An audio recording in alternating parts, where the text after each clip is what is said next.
Hello and welcome to pharmacy learning made easy. तो इस video में आज हम बात करने वाले हैं ओफ्लॉक्स ओजेट सस्पेंशन के बारे में।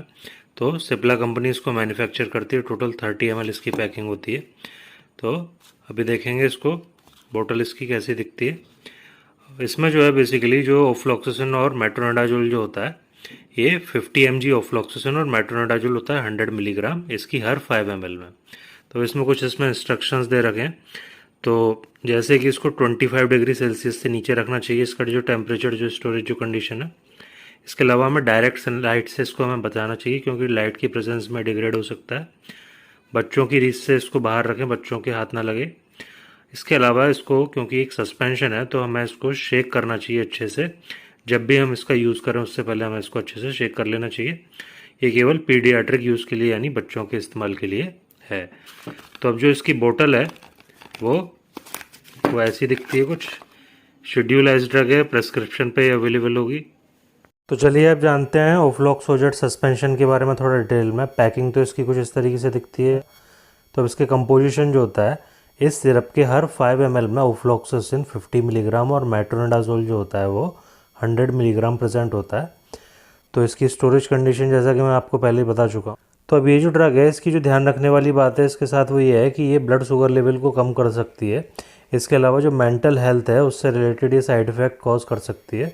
तो इसको अपने जो डॉक्टर के स्ट्रिक्ट सुपरविज़न में ही इसको लेना चाहिए।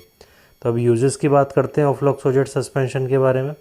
तो ऐसे बैक्टीरियल और पैरासाइटिक इन्फेक्शन जिनकी वजह से डायरिया हो जाता है, उनके ट्रीटमेंट में इसका इस्तेमाल किया जाता है। तो ये जो दवा है, ये इसमें 2 सॉल्ट हैं जैसा कि मैंने बताया। एक ओफ्लॉक्सासिन है। तो ओफ्लॉक्सासिन होता है एंटीबैक्टीरियल, मतलब ये बैक्टीरियाज जो होते हैं उनके अगेंस्ट वर्क करता है। इसके अलावा जो मेट्रोनिडाजोल है, ये एंटी अमीबिक है। जो अमीबा टाइप के जो माइक्रो ऑर्गेनिज्म होते हैं उनको किल करने के लिए ये यूज़ किया जाता है। तो ये जब बैक्टीरिया जो हैं, ये जो अमीबा वगैरह हैं, ये जब हमारी डाइट के थ्रू हमारे गैस्ट्रोइंटेस्टाइनल ट्रैक्ट में पहुंचते हैं, वहाँ पे इन्फेक्शन कॉज करते हैं। तो इसकी वजह से हमको डायरिया होता है। मैकेनिज्म ऑफ एक्शन की बात करेंगे ओफ्लॉक्स ओजेट सस्पेंशन के बारे में। तो जो ओफ्लॉक्स ओजेट सस्पेंशन है, इसमें हम ओफ्लॉक्सासिन की बात करते हैं पहले। ये क्या करता है, ये एक एंजाइम होता है जो कि बैक्टीरिया का जो डीएनए होता है उसके रेप्लिकेशन के लिए रेस्पॉन्सिबल होता है, उसको इनहिबिट करता है। तो बैक्टीरिया के डीएनए के रेप्लिकेशन का मतलब बैक्टीरिया के डीएनए की कॉपी का बनना, एक डीएनए की तरीके से दूसरी कॉपी डीएनए की बनना। तो ये वाला रेप्लिकेशन रोकता है ना। ओफ्लॉक्सासिन उस एंजाइम को इनहिबिट करता है जो कि बैक्टीरिया के डीएनए का रेप्लिकेशन करता है। तो इसकी वजह से क्या होगा, बैक्टीरिसाइडल इफेक्ट होगा। बैक्टीरिसाइडल मतलब बैक्टीरिया को किल करता है। और इसके अलावा जो ऑर्निडाजोल है, ये भी बैक्टीरिया का जो डीएनए का जो हेलिकल स्ट्रक्चर है उसको ये डैमेज करता है, डिस्ट्रक्ट करता है। इसकी वजह से प्रोटीन सिंथेसिस अफेक्ट होती है और उसकी वजह से लास्ट में बैक्टीरिया जो होता है उसकी डेथ हो जाती है। तो इसीलिए दोनों ये जो एंटीबायोटिक्स हैं इसके अंदर, ये बैक्टीरिसाइडल इफेक्ट होता है इनका, ये बैक्टीरिया की डेथ कॉज करते हैं, उसको किल करते हैं। तो अब ओफ्लॉक्स ओजेट सस्पेंशन की डोजेस की बात करते हैं। तो इसमें जो ओफ्लॉक्सासिन होता है उसकी डोज होती है 15 to 20 mg पर kg। इसके अलावा जो मेट्रोनिडाजोल है उसकी डोज होती है 30 to 50 मिलीग्राम पर किलोग्राम। यानी किलोग्राम के हिसाब से बॉडी वेट जब हम इसमें देखते हैं तो 15 से 20 मिलीग्राम 1 किलो वेट के लिए देना होता है। अब जाहिर सी बात है 1 किलो तो वेट होता नहीं है। तो सपोज़ करें अगर 10 kg वेट है और हमें 15 mg दवा देनी है, टोटल उसके अंदर 150 mg दवा जानी चाहिए। कौन सी? ओफ्लॉक्सासिन। और अगर मेट्रोनिडाजोल देनी है 10 kg का अगर बच्चा है, तो अगर 30 भी हम इसकी डोज ले लेते हैं तो 30 × 10 यानी 300 mg उसके अंदर डोज जानी चाहिए टोटल दिन भर में।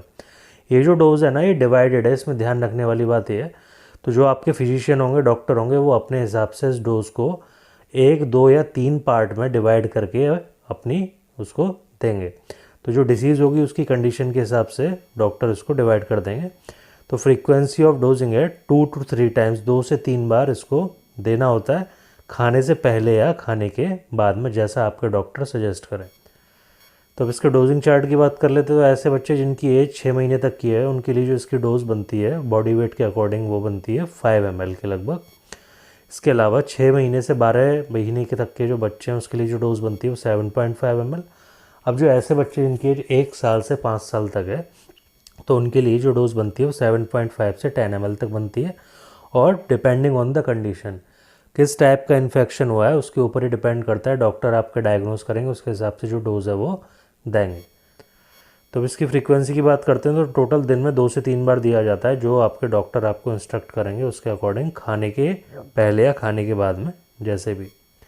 तो अब कुछ इसके रेयर साइड इफ़ेक्ट्स की बात कर लेते हैं, जो कि रेयर होते हैं, कभी कभार देखने को मिलते हैं। नोज़िया होता है, मतलब जैसे वोमिटिंग होने की कंडीशन, जैसे ऐसा लगता है कि वोमिटिंग आने वाली है, वोमिटिंग हो सकती है। मेटालिक टेस्ट ख़राब हो सकता है, स्टमक अपसेट हो सकता है, पेट गड़बड़ हो सकता है। लॉस ऑफ एपिटाइट, इसको एनोरेक्सिया भी बोलते हैं, भूख न लगना। ड्राई माउथ, इसके अलावा मेटालिक टेस्ट तो होता ही है। हेडेक हो सकता है, सिर दर्द हो सकता है, रैशेज़ हो सकते हैं स्किन के ऊपर, और इसके अलावा डिजीनेस का मतलब सिर चकराना। वार्निंग्स जो है इससे रिलेटेड वो ये है कि अगर जो बच्चा है, अगर उसके किडनी या फिर लिवर में कोई ना कोई प्रॉब्लम है, तो उसको तुरंत जो है अपने डॉक्टर से कंसल्ट करना चाहिए आपको, और बच्चे को उसके स्ट्रिक्ट सुपरविज़न में ही इसको देना चाहिए, क्योंकि सस्पेंशन है तो इसको अच्छे से शेक करना चाहिए, और जो इंस्ट्रक्शंस हैं लेवल पर जो लिखी हैं वो अच्छे से पढ़नी चाहिए, जो मैंने आपको बताई। इसके अलावा हमें इसकी एग्जैक्ट डोज देनी चाहिए, इसके लिए हमें इसको मेजरिंग कप या फिर कोई स्पून या ड्रॉपर का इस्तेमाल करना चाहिए, जिससे एग्जैक्ट डोज जो होती है वो बच्चे को दी जा सके। जितनी डोज दी गई है उससे ज़्यादा इसको नहीं लेना चाहिए। अब कॉन्ट्राइंडिकेशंस, मतलब कौन से लोग इसको नहीं ले सकते, तो ऐसे बच्चे जिनको ऑफ्लॉक्सासिन और मेट्रोनिडाजोल से एलर्जी है वो इसको नहीं ले सकते। स्टोरेज कंडीशन 25 डिग्री सेल्सियस से कम और बच्चों की पहुंच से बाहर रखना चाहिए। तो अब इसका जो स्टोरेज कंडीशन है ऑफ्लॉक्साजेड का सस्पेंशन का, इसको कूल प्लेस में रखना चाहिए, वो प्लेस ड्राई होना चाहिए, और इसके अलावा प्रोटेक्टेड होना चाहिए, सनलाइट नहीं आनी चाहिए वहाँ पर डायरेक्ट या और किसी भी तरीके की लाइट। इसके अलावा मॉइस्चर और हीट जो है वो वहाँ उस जगह पर नहीं होनी चाहिए, इससे जो ड्रग है वो डैमेज हो सकती है, डिग्रेड हो सकती है। तो आई होप आपको ये वीडियो अच्छी लगी होगी, इसका कंटेंट पसंद आया होगा। अगर तो वीडियो अच्छी लगी तो वीडियो को लाइक करें, चैनल को सब्सक्राइब करें, और वीडियो को अपने दोस्तों के साथ में शेयर करें। Subscribe for more videos like this.